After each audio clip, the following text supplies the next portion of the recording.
Hello दोस्तों, good morning, जोहार। कैसे हैं आप सब? इससे पहले अभी तक आपने B2B news Jharkhand news channel को सब्सक्राइब और लाइक नहीं किया है तो लाइक कर दीजिए। तो चलिए बात करते हैं, आज के तमाम छोटी बड़ी खबरों पर नजर डालते हैं। पलामू में डीजे बंद कराने पर पुलिस सब इंस्पेक्टर का चेहरा और मूंछ उखाड़ने और उनका हथियार छीनने की कोशिश की गई। इस दौरान ग्रामीणों ने पुलिस पर हमला भी किया, जिससे कई लोग घायल हो गए। यह घटना पलामू के पाटन थाना क्षेत्र के किशुनपुर इलाके की है। दरअसल पलामू के पाटन थाना क्षेत्र के किशुनपुर में बुधवार की देर रात मूर्ति विसर्जन के बाद कुछ लोग डीजे बजा रहे थे। मामले की जानकारी मिलने के बाद किशुनपुर ओपी प्रभारी सब इंस्पेक्टर नीलेश कुमार के नेतृत्व में पुलिस बल मौके पर पहुंची और डीजे बजा रहे लोगों से 10 मिनट में कार्यक्रम बंद करने का अनुरोध किया। डीजे बंद भी हो गया, लेकिन कुछ अन्य ग्रामीण मौके पर पहुंच गए और डीजे फिर से चालू कर दिया गया। जब पुलिस फिर से डीजे बजाने से मना किया तो स्थानीय युवक पुलिस से उलझ गए और सड़क जाम करने लगे। इस दौरान जवानों से हथियार छीनने की कोशिश की गई और ओपी प्रभारी सब इंस्पेक्टर नीलेश कुमार की मूंछ उखाड़ने की भी कोशिश की गई। इस बवाल में एक हवलदार की वर्दी भी फट गई। घटना की सूचना पाकर पाटन के थाना प्रभारी लालजी के नेतृत्व में पुलिस मौके पर पहुंची और पूरी स्थिति को नियंत्रित किया। पुलिस ने पूरे मामले में कार्रवाई करते हुए मौके से बबलू मांझी, पिंटू पासवान, राकेश चौधरी नामक नामजद आरोपियों को गिरफ्तार कर लिया।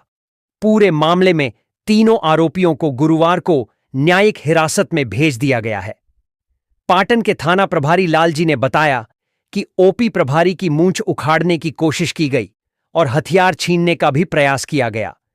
पुलिस ने पूरे मामले में कार्रवाई करते हुए 3 आरोपियों को गिरफ्तार कर लिया है, जबकि 25 के खिलाफ प्राथमिकी दर्ज की गई है।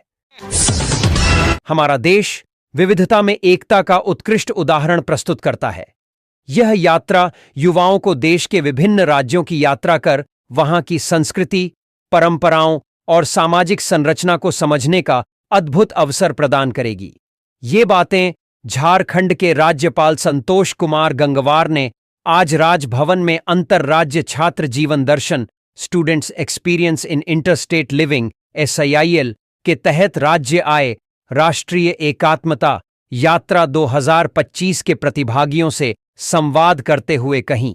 राज्यपाल ने कहा कि यह हर्ष का विषय है कि CIL 1966 से राष्ट्रीय एकता को सुदृढ़ कर रहा है और यह संगठन सीमावर्ती एवं सुदूर क्षेत्रों के छात्रों को भारत के अन्य भागों के लोगों से जोड़ने में महत्वपूर्ण भूमिका निभा रहा है।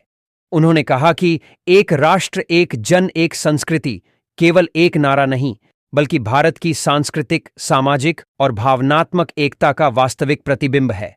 उन्होंने माननीय प्रधानमंत्री नरेंद्र मोदी जी के एक भारत श्रेष्ठ भारत के दृष्टिकोण का उल्लेख करते हुए कहा कि भारत की समृद्धि केवल आर्थिक विकास से नहीं, बल्कि सांस्कृतिक समरसता और आपसी सहयोग से भी तय होती है। राज्यपाल ने झारखंड की समृद्ध जनजातीय संस्कृति का उल्लेख करते हुए कहा कि SIIL के माध्यम से देश भर के युवाओं को झारखंड की अनूठी सांस्कृतिक विरासत को जानने और समझने का अवसर मिलेगा। उन्होंने कहा कि वे मूल रूप से उत्तर प्रदेश के निवासी हैं और झारखंड में राज्यपाल के रूप में 6 माह का अनुभव अच्छा रहा है। उन्होंने इस प्रदेश की संभावनाओं, लोक संस्कृति और परंपराओं को अत्यंत समृद्ध बताया। उन्होंने उल्लेख किया कि 5 वर्ष पूर्व नई दिल्ली में भी SIIL के लगभग 100 प्रतिभागियों से संवाद हुआ था। उन्होंने युवाओं से आग्रह किया कि वे इस यात्रा के दौरान बने आपसी संबंधों को बनाए रखें।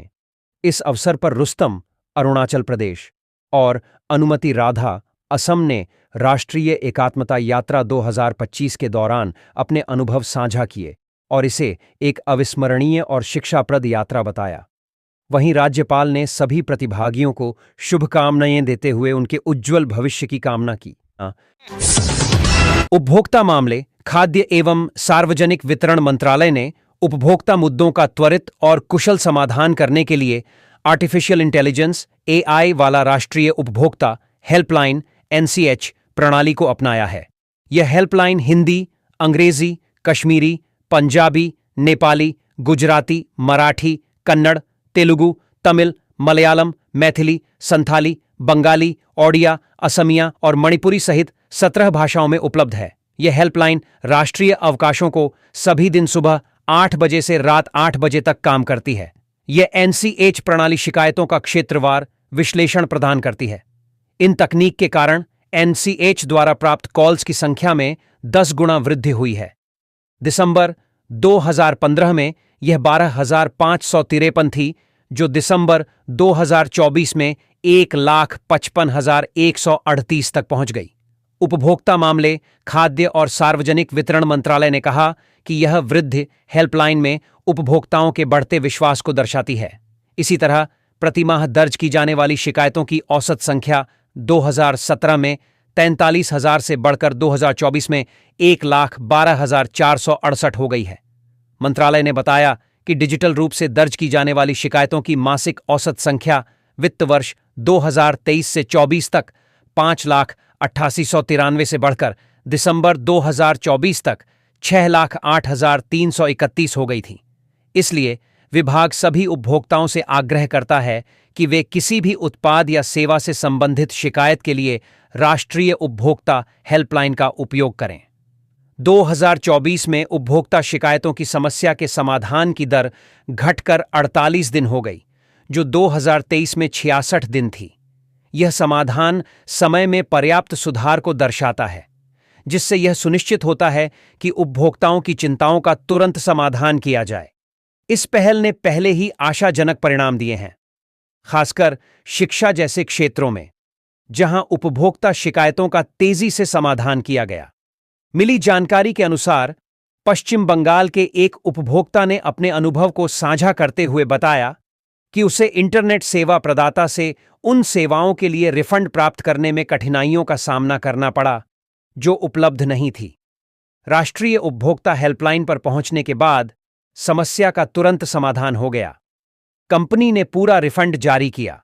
इसके अलावा भी अन्य उपभोक्ताओं ने भी उनकी परेशानियों के समाधान की सराहना की। कर्नाटक के एक उपभोक्ता ने ऑनलाइन रिटेलर से प्राप्त खराब उत्पाद के रिफंड और वापसी की शिकायत दर्ज कराई। राष्ट्रीय उपभोक्ता हेल्पलाइन एनसीएच के हस्तक्षेप के बाद उत्पाद को बदल दिया गया। इससे ऑनलाइन प्लेटफॉर्म की सेवाओं में लोगों का विश्वास और बढ़ा है। राजस्थान के एक व्यक्ति ने अपने द्वारा खरीदे गए उत्पाद में बड़ी खराबी की शिकायत की। उसके लगातार अनुरोध के बावजूद कंपनी ने समस्या का समाधान नहीं किया। राष्ट्रीय उपभोक्ता हेल्पलाइन एनसीएच की सहायता से उत्पाद को तुरंत बदला गया। कंपनी ने माफी भी मांगी। वहीं दिल्ली के एक उपभोक्ता ने शिकायत की थी कि वह ऑनलाइन लेनदेन सेवा का उपयोग करने में असमर्थ था। उसके खाते में जो राशि थी उसे फ्रीज कर दी गई थी। राष्ट्रीय उपभोक्ता हेल्पलाइन से संपर्क करने के बाद उसकी समस्या का समाधान हुआ। बैंक ने राशि को अनफ्रीज कर दिया और उपभोक्ता को उनके खाते तक पहुंच बहाल कर दी। तेलंगाना में एक व्यक्ति से सिलेंडर के लिए एमआरपी से अधिक राशि वसूली गई थी। उसने राष्ट्रीय उपभोक्ता हेल्पलाइन में शिकायत दर्ज कराई। इस मुद्दे को तुरंत हल किया गया और उपभोक्ता को उसके अधिकारों की रक्षा करते हुए मुआवजा दिया गया। इसके अलावा देश के विभिन्न कोनों से उपभोक्ताओं ने एनसीएच 2.0 के संचालन के बारे में अपने विचार साझा किए। एक के बाद एक जमशेदपुर में चोरी के मामले आते ही जा रहे हैं। बीती रात गोलमुरी थाना क्षेत्र के टुइलाडुंगरी इलाके में गुरुवार की रात एक बड़ी चोरी की वारदात हुई। मधुसूदन जोशी, जो गम्हरिया में एक निजी कंपनी में काम करते हैं, के घर से चोर करीब 15 लाख रुपये मूल्य के जेवरात और नगद 25,000 रुपये ले उड़े। घटना रात 9:30 से लेकर 10:45 के बीच की है, जब मधुसूदन जोशी अपने परिवार के साथ सिद्धगोड़ा के सूर्य मंदिर में एक शादी समारोह में गए हुए थे। समारोह से लौटने पर उन्होंने देखा कि उनके घर का सामान बिखरा पड़ा था, जिससे उन्हें अंदाजा हो गया कि चोरी हुई है। चोरों ने घर के पीछे स्थित गेट का ताला तोड़कर घर में घुसने के बाद नकद 15,000 रुपये और करीब 15 लाख रुपये मूल्य के आभूषण चुरा लिए। मधुसूदन जोशी ने यह भी आशंका जताई कि उनके रिश्तेदारों का भी इस चोरी में हाथ हो सकता है, क्योंकि मकान के ऊपर रहने वाले रिश्तेदारों को इस घटना की जानकारी कैसे नहीं हुई। मधुसूदन जोशी का मानना है कि चोरी करने से पहले चोरों ने उनकी रेकी की होगी। उन्होंने बताया कि घटना के बाद उन्होंने पुलिस को 100 नंबर डायल कर घटना की जानकारी दी थी। पुलिस तुरंत मौके पर पहुंची और मामले की जांच शुरू कर दी। पुलिस सीसीटीवी कैमरे की फुटेज खंगाल रही है क्योंकि आस पड़ोस में सीसीटीवी कैमरे लगे हुए हैं। पुलिस की पूरी जांच अब इन सीसीटीवी फुटेज पर आधारित है। पुलिस अधिकारी ने बताया कि मामले की जांच की जा रही है और जल्द ही चोरों को पकड़ लिया जाएगा। इस घटना के बाद से इलाके में दहशत का माहौल है। लोग अपने घरों की सुरक्षा को लेकर चिंतित हैं। पुलिस ने लोगों से अपील की है कि वे अपने घरों की सुरक्षा का ध्यान रखें और किसी भी संदिग्ध गतिविधि की जानकारी तुरंत पुलिस को दें। ललपनिया थाना क्षेत्र अंतर्गत ग्राम चोरगांवा में बुधवार की रात 4 घरों व एक दुकान से सोने चांदी के जेवर, नकदी समेत लाखों की संपत्ति चोरी हो गई। चोर मुटर प्रजापति के खपरैल घर के दरवाजे का ताला तोड़कर अंदर कमरे में रखे बक्से से 5,000 रुपये, चांदी के 5-6 पुराने सिक्के लेकर फरार हो गए। घटना के वक्त पूरा परिवार अपने दूसरे घर में था। वहीं मतलू महतो के खपरैल घर में भी चोरों ने बक्से को तोड़ दिया। गृहस्वामी के मुताबिक महज 1,000 रुपये की चोरी हुई। यह परिवार घटना के वक्त अपने पक्के घर में था। इसी तरह लुगू बाबा आजीविका सखी मंडल की अध्यक्ष बबीता देवी के घर से चोरों ने बक्से में रखे समूह के 16,000 रुपये पर हाथ साफ कर दिया। दूसरे कमरे में भी सेंधमारी की, लेकिन यहां कुछ नहीं था।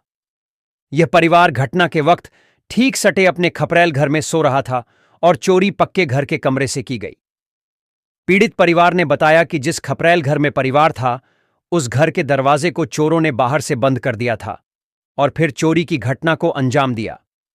ठीक इसी तरह तुलसी करमाली, जो अपने परिवार सहित कुजू में रहते हैं और बुधवार को ही घर होकर गए थे, उनके घर से चोरों ने 70 से 75 हजार के जेवरात की चोरी कर ली। तुलसी करमाली के परिजनों ने बताया कि छोटे बेटे की शादी 28 फरवरी को है। घर से कान की बाली, झुमके और चांदी के पायल आदि चोरी हुई है। तुलसी के भाई का घर ठीक सटा हुआ है और वह अपने घर में मौजूद थे। चोरों ने उनके घर के दरवाजे को बाहर से बंद कर दिया था। वहीं एक छोटे दुकान संचालक जगरनाथ करमाली की दुकान से चोरों ने 8,900 रुपये चुरा लिए। एक ही रात 4 घरों व एक दुकान में चोरी की घटना से ग्रामीण सहमे हुए हैं और आक्रोशित भी हैं। हेलो दोस्तों, गुड मॉर्निंग, जोहार। कैसे हैं आप सब? इससे पहले अभी तक आपने B2B news Jharkhand news channel को सब्सक्राइब और लाइक नहीं किया है तो लाइक कर दीजिए। तो चलिए बात करते हैं आज के तमाम छोटी बड़ी खबरों पर नजर डालते हैं। जमशेदपुर साकची थाना अंतर्गत काशीडीह यूथ क्लब की ओर से मां सरस्वती की प्रतिमा का विसर्जन करने के दौरान काशीडीह काली मंदिर 5 नंबर रोड के समीप डीजे पर तेज गाना बजाने और डांस करने को लेकर स्थानीय युवकों और डांस करने वालों के बीच तू मैं के बाद मारपीट हो गई। घटना शुक्रवार रात करीब 8:30 बजे की है। बताया जाता है कि स्थानीय युवकों ने पूजा कमेटी के युवकों पर नशा करने का आरोप लगाते हुए विरोध किया। इसे लेकर पूजा कमेटी और स्थानीय युवकों के बीच मारपीट हो गई। इस दौरान पथराव भी हुआ। इसमें एक महिला समेत 3 लोग घायल हो गए। साकची पुलिस की टीम मूर्ति विसर्जन जुलूस के पीछे थी। इस वजह से पुलिस ने तुरंत हस्तक्षेप किया और मामले को शांत कराया। इस दौरान काली मंदिर और आसपास रोड पर बिखरे पत्थर को हटाया गया। सूचना मिलते ही साकची थाना प्रभारी आनंद मिश्रा मौके पर पहुंचे। फिर पुलिस फोर्स के साथ विसर्जन जुलूस को लेकर मेन रोड होते हुए साकची सुवर्ण रेखा नदी घाट में पैदल पहुंचकर प्रतिमा विसर्जन कराया। साकची थाना प्रभारी आनंद मिश्रा ने बताया कि विसर्जन के दौरान काशीडीह में 2 पक्षों में युवकों के विवाद के कारण झगड़ा हुआ, लेकिन लिखित शिकायत नहीं की गई है। जमशेदपुर के सिद्धगोड़ा थाना क्षेत्र के ट्रांसपोर्ट मैदान के पास राधा कृष्णा बॉयज क्लब की ओर से आयोजित सरस्वती पूजा आयोजित की गई।